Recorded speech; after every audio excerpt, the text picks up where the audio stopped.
तब्बल 3 आठवड्यांनंतर सोमवारी मान्सून पुन्हा सक्रिय झालाय। मान्सूनने आता संपूर्ण महाराष्ट्र व्यापलेला आहे। मुंबई, अहिल्यानगर, बीड, परभणी, हिंगोली, नांदेड, यवतमाळ, चंद्रपूर, गडचिरोली जिल्ह्यांच्या काही भागापर्यंत मान्सूनने मजल मारली।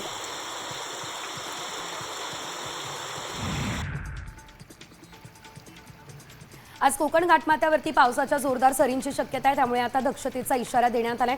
उत्तर महाराष्ट्र, उत्तर मराठवाडा आणि विदर्भात विजांसह जोरदार पावसाचा अंदाज आहे। हवामान विभागाकडून या ठिकाणी येलो अलर्ट सुद्धा देण्यात आलेला आहे।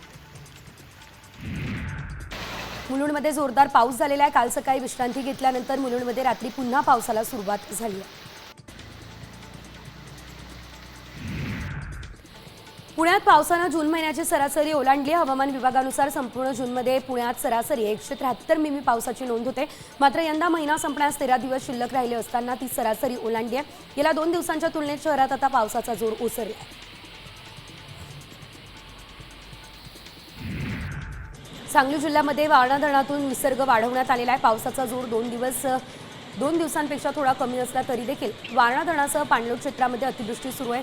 धरणात पाण्याची आवक 4116 क्युसेक इतकी सुरू आहे।